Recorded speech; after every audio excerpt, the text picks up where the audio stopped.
The lighthouse at Thomas Point Shoal has been guiding mariners safely up and down the Chesapeake Bay since it was first lit in 1875. The Chesapeake Bay is over 180 miles long, holding 18 trillion gallons of water, and yet it's surprisingly shallow for its size, with an average depth of only 22 feet. Deepwater shipping channels provide a narrow but vital transportation corridor that Maryland and Virginia rely upon. If a ship strays from this narrow channel, it can run aground, damage the vessel and the delicate environment, even sink. 100 years ago, nearly 90 lighthouses guided the vital commercial traffic up and down the bay. Today, about 30 remain, and of those, only one is a screw pile, the Thomas Point Shoal. Thomas Point Shoal Lighthouse is a unique structure, the last of its kind in its original location, a mile and a quarter off land at the mouth of the South River near Annapolis, Maryland. This well-known icon of the Chesapeake Bay is actually the third lighthouse warning mariners of Thomas Point. The first was a stone tower built on land in 1824. A second, taller tower replaced it in 1840, but proved inadequate. By 1872, that 30-year-old structure was falling apart. The shoreline was eroding underneath it, and it was just too far from the dangerous shoal. Its present location is such that little use can be made of it at night, and in times of thick or foggy weather, it is entirely useless. And so the current Thomas Point Light was built in 1875 out in the water right on top of the shoal more than a mile offshore, where it could be most effective. But how can you build a lighthouse in the middle of the water on a soft, muddy bottom? Alexander Mitchell, a blind British engineer, provided the answer in 1828 when he invented the Mitchell screw pile and mooring. A screw pile is an iron pole or piling with large blades on the end. These are literally screwed into the soft, sandy floor of the bay to create a stable foundation on which to build the lighthouse. The Thomas Point Shoal Light was one of 40 screw pile lighthouses built on the Chesapeake Bay.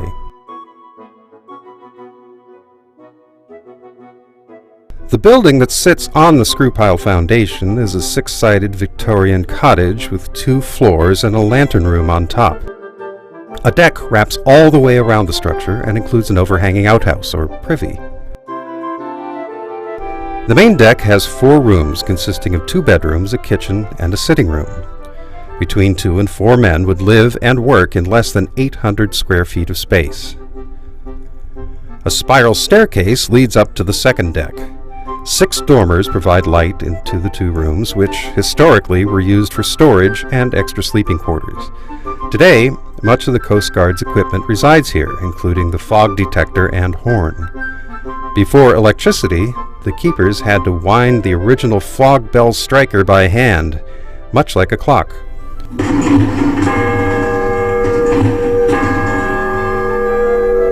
Today, the foghorn is fully automated. The ladder continues up to the lantern room. Originally, the source of light was a 4th-order crystal Fresnel lens, fueled by oil.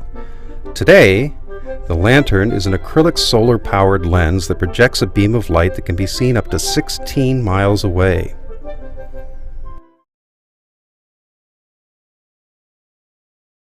A screw pile's major enemy is ice. Heavy ice flows could rip lighthouses off their foundations. January 17th, 1877. Sir, I regret to report that the ice came down on the house in very heavy fields, some of the ice over 2 feet thick. At the same time, the lens was turned over and broken to pieces. Nothing could stand that shaking up. I will try to stick to the house until further orders. Very respectfully, your obedient servant, Eugene Burchinell, Keeper. Can you imagine the anxiety that builds as it's the winter and you watch this formation of the ice, and then it's locked, and then you wait for it to run. And then having sleepless nights, furniture moving across the floor, things falling off the shelf as this ice piles up and just rams the screw piles of a lighthouse like Thomas Point. A massive icebreaker was placed 90 feet upstream of the lighthouse to help divert ice flows around the screw piles after ice had damaged the lighthouse during the winter of 1877.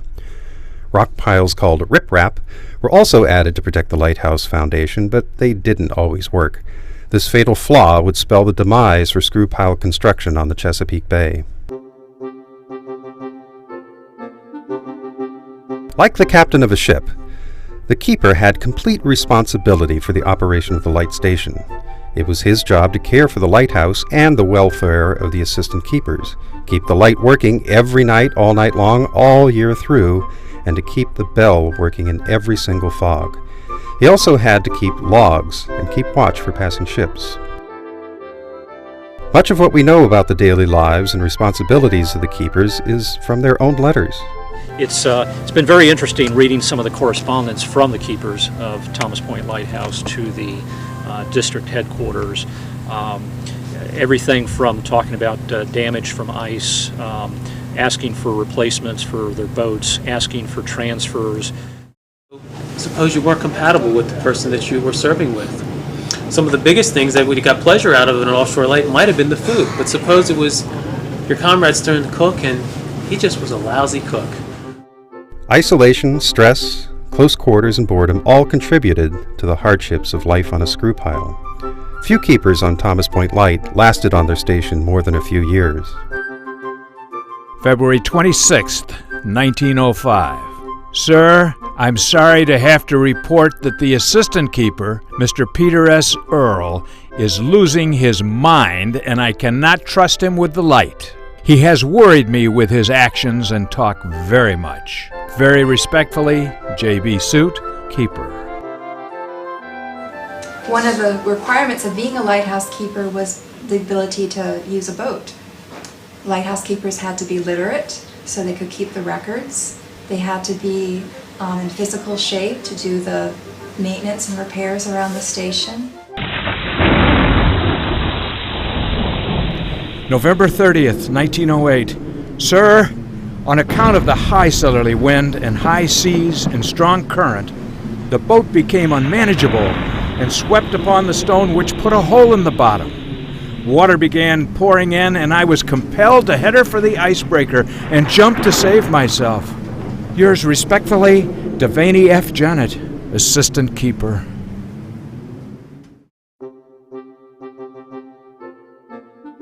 The U.S. Lighthouse Service provided keepers from 1875 until 1939, when the service merged with the U.S. Coast Guard. The last time keepers were stationed on the Thomas Point Shoal Light was 1986, when the lighthouse became fully automated. Today, the U.S. Coast Guard monitors the light and foghorn mechanisms from the Coast Guard station in Baltimore, 35 miles away. Coasties still visit the lighthouse regularly for maintenance and repairs. I talk with harbor pilots on a daily basis, and this is a massive structure, provides a huge visual aid and a radar signature in the fog. They know where it is, it's not moving. If they have a GPS error or any kind of navigational equipment error, this is still here. It's not moving. They don't want to see it go away, trust me.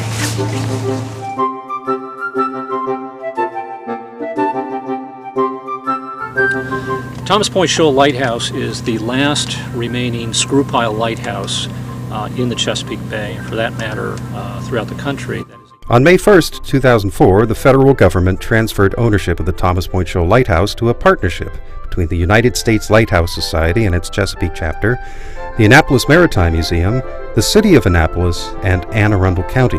The partnership works closely with the U.S. Coast Guard, who will continue to maintain the light as an active aid to navigation. Now the future is in the hands of the new keepers, you. The lighthouse was designated a National Historic Landmark, and that basically puts it on a par with other national monuments. It's the highest designation that one can make for a historic structure of this type. Work has just begun to restore and preserve Thomas Point Shoal Light, and there is much more to do. You can help by volunteering your time and talent, or by your financial contribution. With your help, we can assure its preservation for future generations and provide public access to this treasure of the Chesapeake. It gives me great pleasure to donate my services to something that I think will be here for my children and my grandchildren and posterity. You know, kids grow up, inner city kids, for instance, grow up and they never see a farm animal. Well, how many people have seen a lighthouse? And it's part of our history. And I just think it enriches their lives and helps maintain our identity as a region in the Chesapeake Bay, which is a very special place.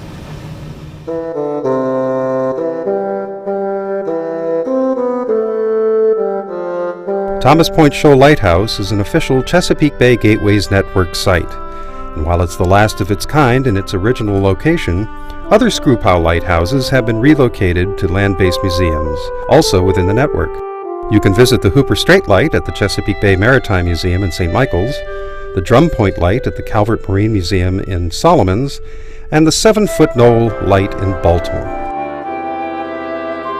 The Chesapeake Bay Gateways Network connects you with the Chesapeake Bay and its rivers through more than 145 special parks, wildlife refuges, museums, sailing ships, historic communities, trails, and more. Gateways are the special places where you can experience the authentic Chesapeake. Visit them at www.baygateways.net.